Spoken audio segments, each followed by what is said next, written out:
Hello everyone, my name is Uthris, and welcome back to another episode of Planet Coaster, where we continue work here at Alpine Odyssey today. We are in the Roman section, as we have been for the past few episodes, and we are making the ride skin for this swing chair ride right behind this wall here. It was suggested that we needed a mini Colosseum, this being the Greco-Roman area. I'm going to go ahead and oblige. A lot of this is actually going to be gridless building, just simply because it's kind of how I've been doing things lately, especially with our build series, our one-off kind of build series that we've been doing once a week as well. It's been getting me pretty used to not using any grid items except for maybe like flooring and roofing, and it's been really enjoyable for me because I get to kind of work on just the detail, get the walls pretty much laid out exactly how I want. So you're going to notice that in this episode. You're also going to notice that this is a circular building, and as such, again, we get to touch upon how to make spires and how to make these type of structures. Essentially, what you do is we want to complete one side of this building. That way, when we copy it and rotate it 15 degrees at a time, because that is the measurement I used to get this laid out at the current slice of each pie here. And, you know, you can make different sizes of these if you want. You know, you can angle them and make like each side big enough for like a 30-degree kind of adjustment, 45-degree adjustment. 45 would be almost a square. But it's kind of just a trial and error. A lot of the times, to be honest, I kind of luck out and everything just happens to work. I don't know if that just comes with practice with Planet Coaster or what have you, but that's just the way it goes. So we're going to go ahead and continue work on this kind of outside frame. A lot of you were worried that the Colosseum was going to be blocking a lot of the view, and I will say that came partially true. I am also a little bit worried about it. However, I like the building so much that for now we're going to keep it here in this spot. We could move it in the future if we decide to. It should be easy enough to do so. But luckily, the upper two stories are see-through. We have these archways going into the surface, and that pushes all the way through the building. Not quite yet, because there's still kind of rough gray boxing on the other side, and I think it helps a lot. It does block the windmill from the triumphal arch back there, which is kind of a sad realization after I built the thing, but that's okay. I think the building turned out really well.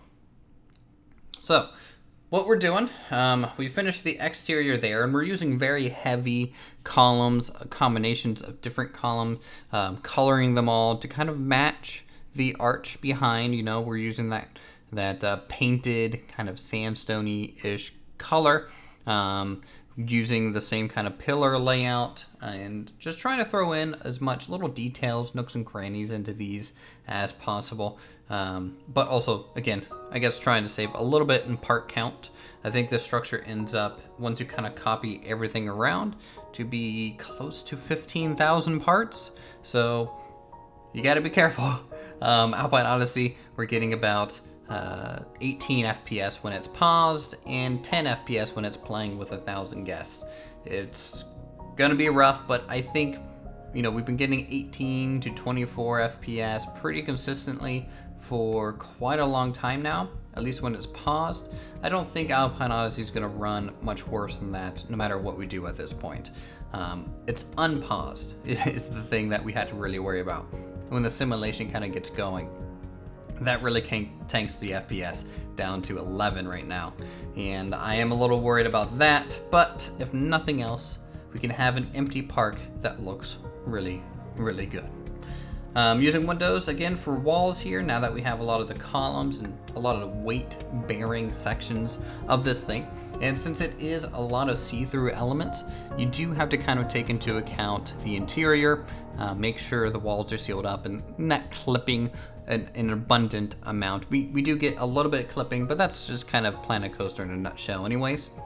The top, we are going to attempt at making the coverings. I think it turned out okay, though.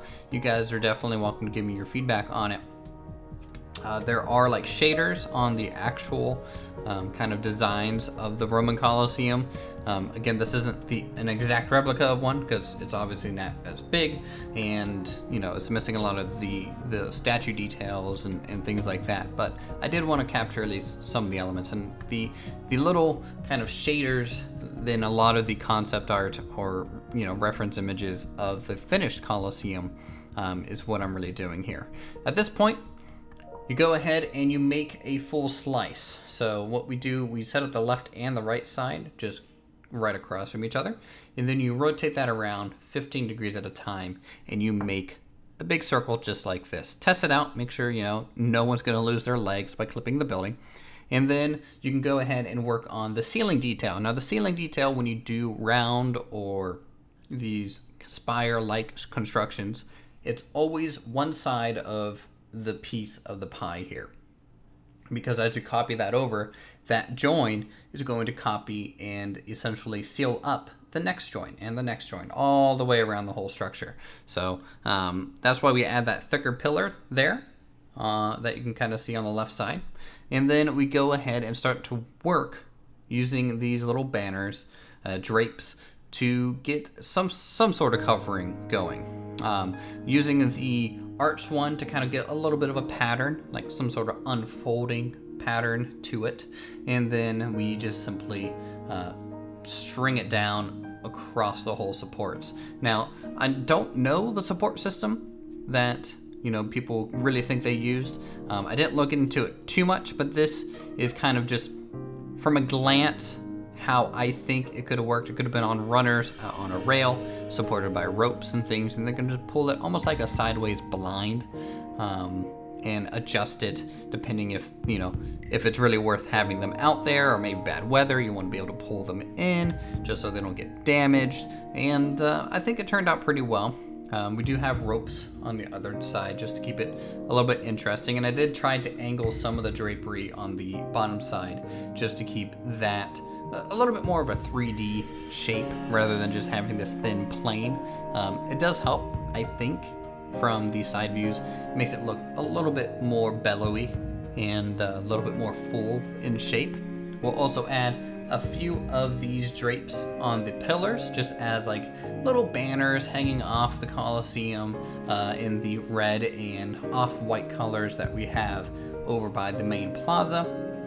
Make sure that gets copied over, and then we can go ahead and do another test of rotating everything around now that everything's lined up.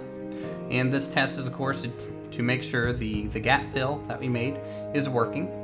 Originally, I did want to flip these. I wanted the banners to be every other section of wall, but I don't think I set up the tile quite right to do that.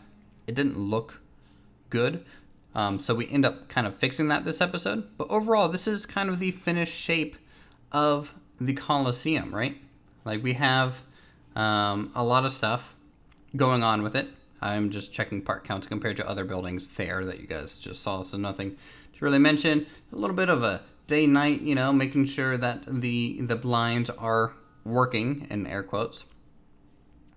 Go ahead, delete all of that because I didn't like the banners, and we'll try and move it over here. If you can grab it, that's usually the hard thing whenever you're doing details like this, and then just basically make it match the other side. I noticed some of these fences weren't quite touching, so we're just kind of doing some basic cleanup work here.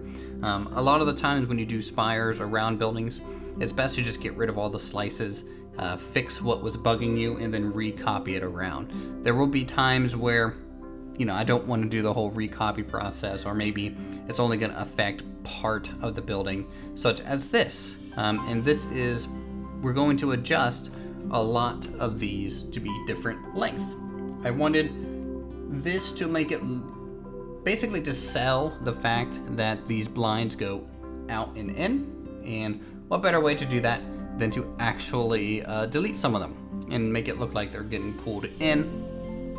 We won't actually make them thicker because if you pull cloth together like this, in reality you get some pretty large creases as they kind of fold together and collapse the same amount of fabric in a smaller space. But I think for now this is kind of just a basic look to it. And it's kind of interesting because from above, it makes the opening look a little different. It's a perfectly round building, but now that we've adjusted the roof line, it looks like a little bit of an oval shape, which is interesting. I think it keeps it a little bit dynamic, and I don't know. I just really like the way this thing turned out, and the presence, and right next to the train tracks over there, and the way they kind of match the same turn angle. Just all worked out pretty well. At this point, we're gonna attempt to put in some sort of rough queue line and exit path. I don't know what we're doing with a lot of this green space yet, so a lot of this is going to be kind of trial and error, just to see how this goes. To be honest, I'm not great with queue lines and queue coverings and making them look, in my opinion, really good and detailed. So this does take me a little while, and then eventually we will end up just getting rid of it, just because I just don't think this shape was working. I didn't know what was exactly going to go out here. Maybe like small market stalls to make it look like it was a big, like almost fair going on next to the Colosseum. I think that would be cool. And we could actually probably get away with a few vendors in that area. But yeah. Anyways, moving on from the path, we get some other little gap fillers going in here, trying to make this thing feel like it's actually touching the ground, because a lot of this is actually floating on the backside there, closer to the ziggurat area.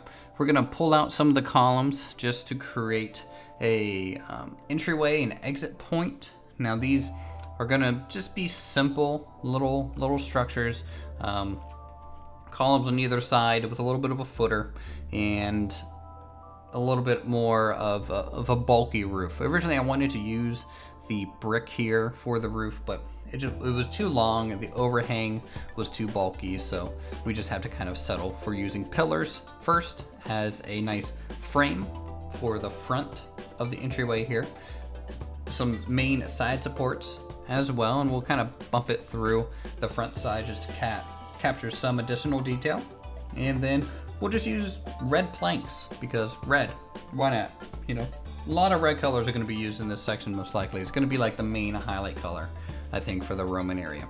A little bit of the fantasy arch just to kind of give it that rounded look. Copy and paste it over to the other side, stitch it all together, and then you can even re-merge a lot of these buildings together as well. So you'll see me do that in just a second to recolor some of these. I also want to move this, and so to do that, the easiest thing to do was to actually just rotate the old section 15 degrees to the left and rotate this section 15 degrees to the right, because they're all the same. And that kind of worked out. I saved me a little bit of a headache when it came to copy and paste. Anyways, we're going to color these and come to an end of today's speed build. It's just a single structure, but hopefully in the live stream this weekend we can try and tie it into the lake. And we'll go ahead into real time. You guys can take a look at it, see how it takes up part of this landmass, and give me some awesome feedback down below.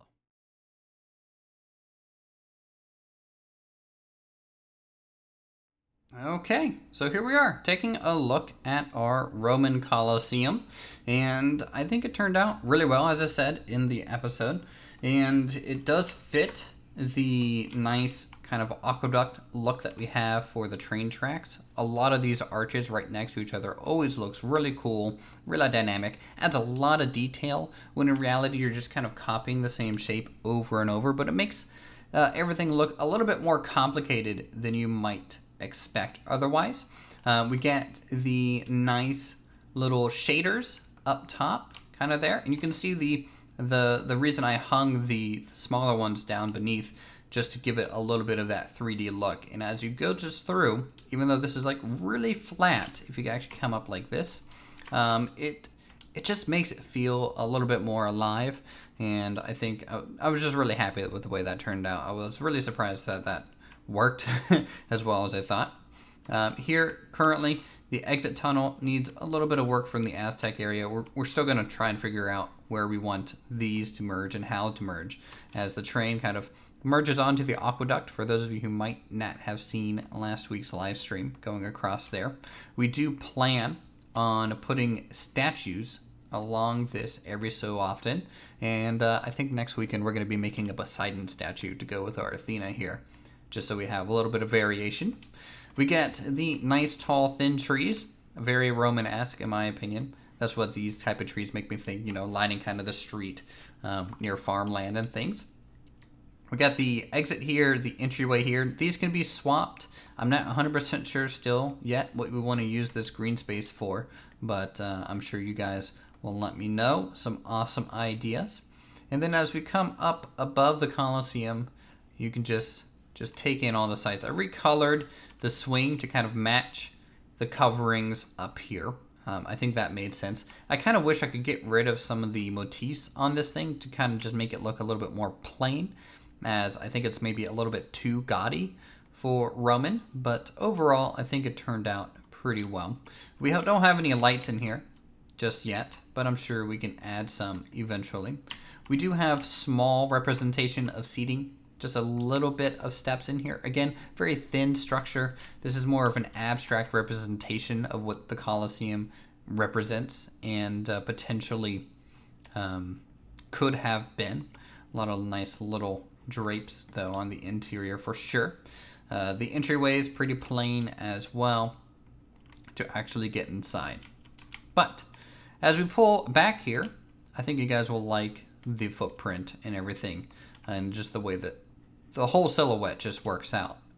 Really, really nice detail to the left of the ziggurat. Really eye-catching, iconic structure. And, I'm just really excited to see this whole side of the lake to be done, so that we can actually see what it's going to look like from the other side in the Asian section, looking across and being inspired to go to some of these places. That's why it's called Alpine Odyssey. It's just a big journey around a big circle. Anyways, with that, we're done with today's episode. If you guys enjoy this stuff, definitely subscribe to this channel for more creative goodness like this. Hit that like button to share support. Leave a comment down below for any feedback, tips, tricks, suggestions, things you want to see potentially in the park. If you guys want to, you can join our Discord in the link down below as well. And I will see you guys in the next episode of Alpine Odyssey.